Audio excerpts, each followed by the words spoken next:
Rồi. Chào tất cả anh em channel của mình là Nguyễn Trí Công Hậu, rất vui được gặp lại anh em.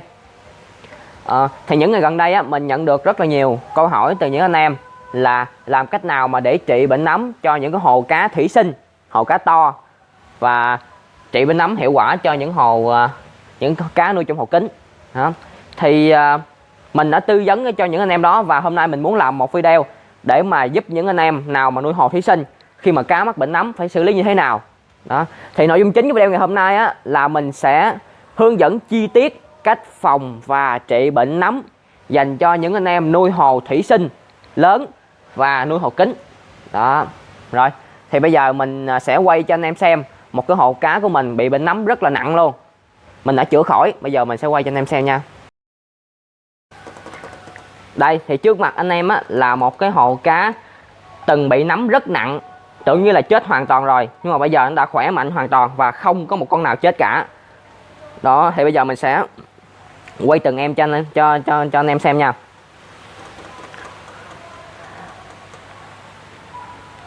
Đây, anh em thấy không?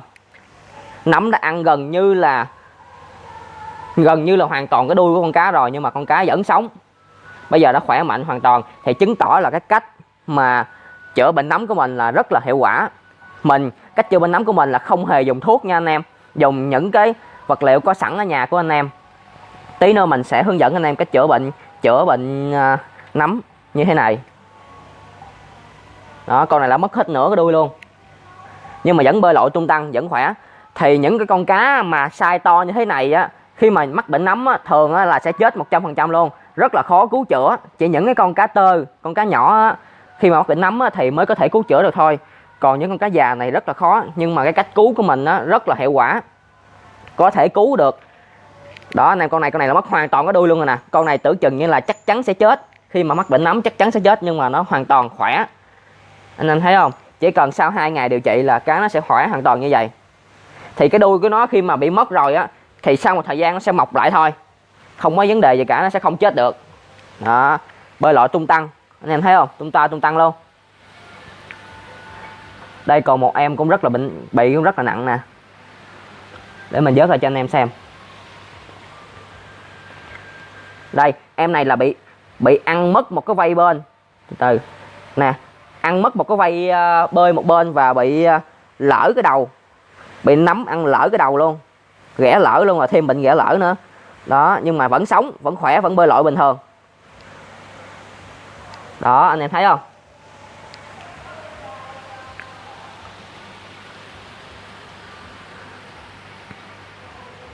Rồi, trước đây mấy em đó đuôi rất là khủng, đuôi hormone luôn, nhưng mà sau một cơn bạo bệnh dị nấm mà các em đã bị mất hết đuôi, giống như là mất hết cánh tay, mất hết cánh chân rồi đó. Nhờ cái cách cứu của mình hiệu quả mà đã cứu lại được những em này. Đó, bây giờ thì đã bơi tung tăng khỏe rồi nha anh em. Anh em hãy yên tâm, cách này của mình rất là hiệu quả, có thể giúp anh em là cứu cá của anh em tại nhà, không cần phải dùng bất kỳ loại thuốc nào hết trơn á. Rồi, bây giờ mình sẽ hướng dẫn anh em từng bước để mà cứu cá nha anh em. Rồi thì bây giờ mình sẽ hướng dẫn cho anh em cách phòng bệnh nấm trên hồ kính. Khi mà phòng bệnh nấm trên hồ kính á, anh em chỉ cần nhớ 2 cái tâm pháp thôi. Tâm pháp thứ nhất á, là bất kỳ cái mầm bệnh nào nó cũng phải có cái thời gian ủ bệnh là tầm 7 ngày. Đó, anh em hiểu không? Giống như là virus corona đây, nó cũng phải có thời gian ủ bệnh là 14 ngày nó mới phát sinh bệnh. Thì những cái mầm bệnh nấm á, thường á, mình nói thường thôi nha, chứ không phải là hoàn toàn. Thường nó có thời gian ủ bệnh là 7 ngày. Có nghĩa là nó sẽ có ví dụ như là 1 tế bào, 2 tế bào ở trong một cái hồ, một tế bào, 2 tế bào nấm ở trong cái hồ này. Thì sau 7 ngày nó mới nhân đủ số lượng lên để mà nó tấn công vào con cá, để mà nó gây bệnh cho con cá. Chứ lúc đầu chỉ có 1-2 tế bào thì nó không thể nào mà tấn công hết bầy cá của anh em được hết. Đó, anh em hiểu cái vấn đề ở đây không? Thì nó cần phải ít nhất thời gian là tầm 7 ngày để mà nó phát sinh số lượng đủ nhiều để mà cái mầm nấm tấn công vào con cá của anh em, làm chết cá của anh em. Đó, thì cái đó là cái tâm pháp thứ nhất mình muốn nói tới anh em. Anh em chỉ cần nắm vững cái tâm pháp này thì sẽ có thể phòng tránh được bệnh nấm. Cái tâm pháp thứ hai á, là con cá bảy màu không không thể tự tổng hợp được vitamin C. Đó. Ví dụ như con người chúng ta ăn thịt, ăn cá, ăn rau để mà có thêm sức đề kháng, để mà tự tổng hợp vitamin C, nhưng mà con cá bảy màu thì nó không thể làm chuyện đó được. Nó không thể tự tổng hợp vitamin C. Nó cần phải có một nguồn vitamin C bên ngoài bổ sung vào. Đó. Thì anh em có thể bổ sung vitamin C vào trong hồ cá của anh em định kỳ, có thể là 3 ngày tới 5 ngày một lần, để giúp cho những con cá của anh em tăng cường kháng sinh để mà phòng chống được với những cái bệnh. Đó, tất cả bệnh luôn. Rồi, thì với hai cái tâm pháp đó thì một cái hồ cá khi mà nó có dấu hiệu bệnh, nó có dấu hiệu đục như thế này đó, là chứng tỏ là cái mầm nấm nó đã phát triển và nó đang làm cho con cá nó bị bệnh ở trong hồ này. Hồ này của mình thì cá nó đang bị bệnh. Đó. Thì nếu mà anh em muốn phòng bệnh á, thì tốt nhất là phải nên định kỳ. Có nghĩa là 7 ngày có thể là anh em dời cá này qua một cái hồ khác, qua hồ nước trong như thế này. Đó, cứ 7 ngày dời, 7 ngày dời, 7 ngày dời. 3 ngày hoặc là 5 ngày anh em cho ăn C một lần. C thì có hai loại C, một là C dành cho cá riêng, hai là C của người. Thì mình thường hay sử dụng C của người, mình pha cho cá uống trực tiếp luôn.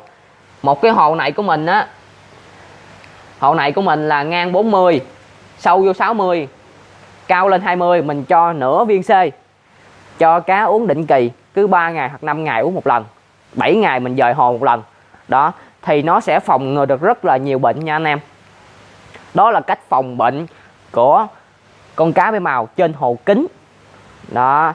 Rồi, thì bây giờ mình sẽ hướng dẫn anh em cách phòng bệnh cho con cá bảy màu ở trong cái hồ thủy sinh của anh em. Rồi, mời anh em theo chân mình. Bây giờ mình sẽ hướng dẫn cho anh em nào mà nuôi hồ thủy sinh cách mà phòng chống bệnh nấm. Đó, thì mình ở đây đang nuôi một cái hồ rất là to. Hồ này của mình là hồ 4 mét vuông với một cái lượng nước là 4 khối nước. Đó, thì mình cho cá hoàn toàn là cám. Thì những anh em nuôi hồ thủy sinh chắc chắn là thường sẽ cho ăn cám. Đó, thì khi mà anh em cho ăn cám á, nó sẽ có rất là nhiều chuyện xảy ra. Chuyện thứ nhất á, là nước rất là nhanh dơ. Chuyện thứ hai á, là nước nó sẽ bị thúi. Chuyện thứ ba á, là sẽ có rất là nhiều cái mầm bệnh được phát sinh ra do anh em cho ăn cám nước dơ. Đó, thì mình cũng có một cái tâm pháp dành cho những anh em mà nuôi hồ thủy sinh để mà giúp mà phòng tránh bệnh nấm. Thì á, khi mà nuôi hồ thủy sinh này á, anh em không thể nào mà 7 ngày anh em dời hồ một lần được hết trơn, đúng không anh em? Cho nên cái tâm pháp đó của mình nó chính là sử dụng vi sinh. Vi sinh không diệt được nấm, nhưng vi sinh nó cạnh tranh môi trường sống, cạnh tranh về nguồn thức ăn cùng với nấm. Đó, có nghĩa là như thế nào? Khi mà anh em quăng một cái cục cám xuống như vậy nè, cá nó ăn không hết á, thì chắc chắn cái cục cám đó, cái mầm nấm đó, con nấm nó sẽ ăn. Anh em có thấy trường hợp mà anh em bỏ cục cám ở trong nước, trong hồ cá của anh em mà nó nổi thành nguyên một cục bông gòn, nguyên một cục nấm bự chà bá thôi anh em. Đó, thì nấm nó ăn cám rồi nó ăn những cái xác con cá chết ở trong cái hồ để mà nó phát sinh cái, nó phát triển, nó phát sinh cái sinh khối của nó để nó nhân cái số lượng nó lên. Đến khi nào có số lượng của nó đạt một số lượng nhiều, nó sẽ tấn công lại cá.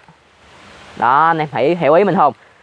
Thì con vi sinh á, khi mà bỏ trong nước, nó ăn những cái thức ăn thừa của con cá, thì nó làm mất cái nguồn thức ăn, mất cái môi trường sống của cái con nấm, làm hạn chế cái sự phát triển của con nấm. Đó, nói tới đây cho anh em hiểu rồi. Rồi, thì vi sinh không phải là loại nào cũng giống như loại nào. Vi sinh á, nó có rất là nhiều loại và tùy theo con. Ở đây á, mình đang sử dụng là 6 con vi sinh. 6 con vi sinh nha anh em. Con vi sinh thứ nhất á, là con vi sinh ăn cái chất cặn bã ở dưới nền hồ, là ăn cái chất thải ở dưới nền hồ. Con vi sinh thứ hai á, là làm trong nước. Con vi sinh thứ ba á, là ăn những cái lớp dầu mỡ mà nổi trên mặt nước. Đó. Con vi sinh thứ tư á, là khử khí độc ở trong hồ, khử khí độc ở trong cái hồ nước. Đó. Con vi sinh thứ năm á, là khử cái độ đạm ở trong nước, khử cái chất béo ở trong nước. Đó. Rồi con vi sinh thứ sáu cũng là để khử khí độc. Thì khí độc ở trong hồ nó gồm hai khí, là khí H2S và khí NH3. Đó. Nước anh em có mùi thối á, là tại vì nước anh em đang có cái khí độc là H2S, nó làm cho con cá nó bị ngộ độc, nó chết. Đó. Thì những cái sản phẩm mà anh em đang sử dụng thì nó chỉ bao gồm có một con vi sinh hoặc là hai con vi sinh thôi. Anh em cần phải bỏ thời gian ra, anh em nghiên cứu, anh em tìm được cái con vi sinh nào mà phù hợp nhất với anh em để mà anh em sử dụng. Thì ở đây mình sử dụng là rất là nhiều sản phẩm vi sinh mình kết hợp lại để cho nó đủ cái bộ vi sinh mà mình đang cần. Đó, anh em hiểu không? Thì mỗi một cái sản phẩm vi sinh nó có một chức năng riêng. Giống như là một con thì nó làm trong nước, một con thì ăn cái chất thải, một con thì nó làm mất cái ván đóng ở trên mặt nước. Đó. Thì cái vị loại vi sinh nào là tốt thì chuyện này mình để cho anh em tự mày mò nghiên cứu. Đó, thì mình chỉ gợi ý cho anh em cách mà để phòng tránh bệnh nấm trong một cái hồ thủy sinh.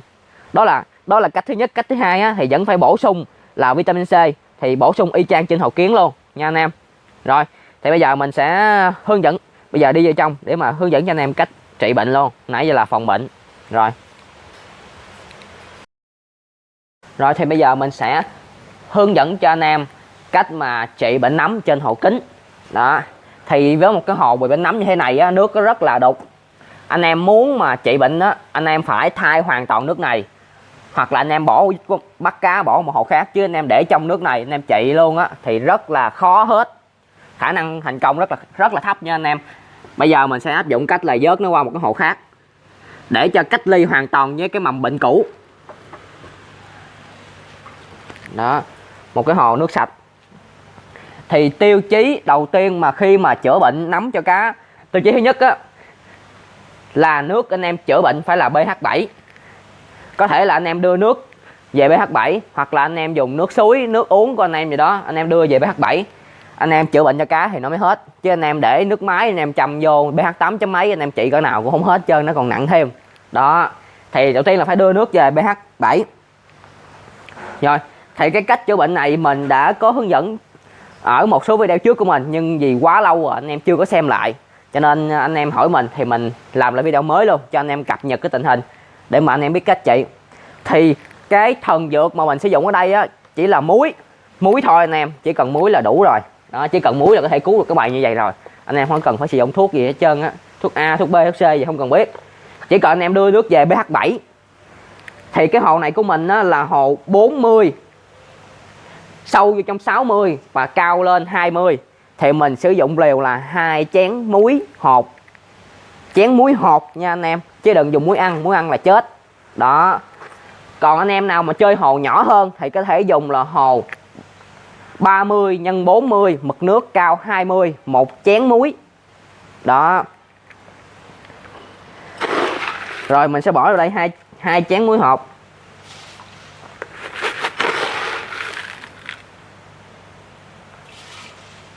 Rồi. Thì khi mà anh em bỏ muối vô nó có hai cái lưu ý cho anh em. Lưu ý thứ nhất là anh em không được quậy nước lên, không hòa nước lên. Anh em phải bỏ cá vô trước và bỏ muối vô sau, và để im cho nó tự tan. Tại vì sao?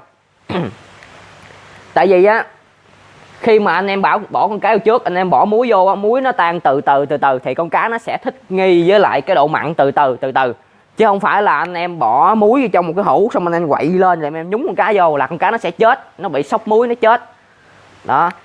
Và mình hướng dẫn cho anh em cứu con cá trên một cái hồ to như vậy nè, mình không hướng dẫn cho anh em bỏ muối trong một cái ly nhỏ.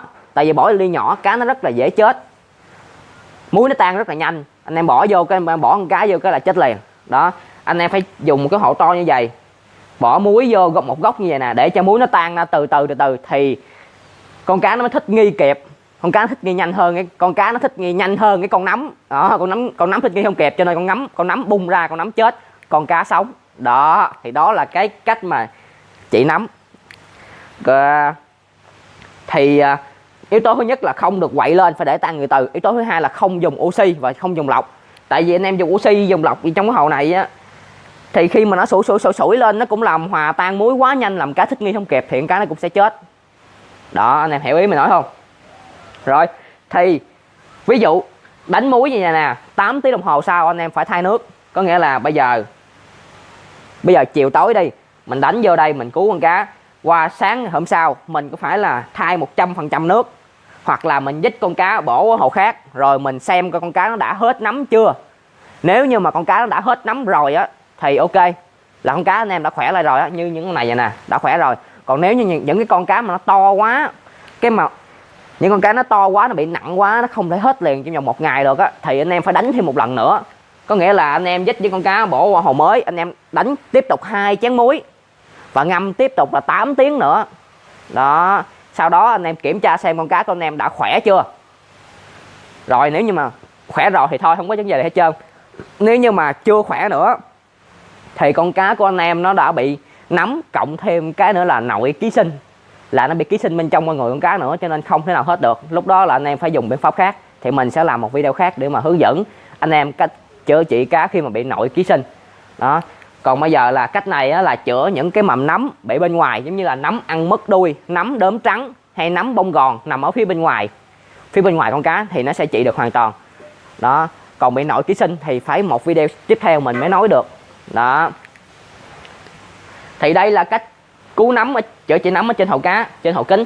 Mình ở đây đang phải bơm nước lên để mà dự trữ nước. Mình có hứa với anh em là sẽ làm một clip để mà hướng dẫn anh em cách vớt bo, nhưng mà bây giờ đã quá trễ, không kịp rồi. Tại vì bên mình bây giờ hiện đã bị mất luôn nguồn nước máy.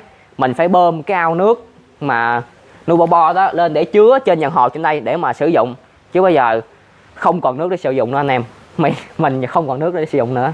Hẹn anh em 2 tháng hay 3 tháng nữa, sau khi kết thúc cái mùa hạn hán này, mình sẽ hướng dẫn anh em cách vớt bo. Rồi bây giờ mình sẽ hướng dẫn anh em đi trị cá ở dưới hồ thủy sinh.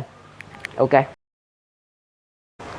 Rồi thì còn đối với những anh em nào mà nuôi ngoài hồ thủy sinh, khi mà cá mắc bệnh nấm á, thì với một cái hồ á, nó to như thế này á, rất là khó điều trị, đúng không anh em?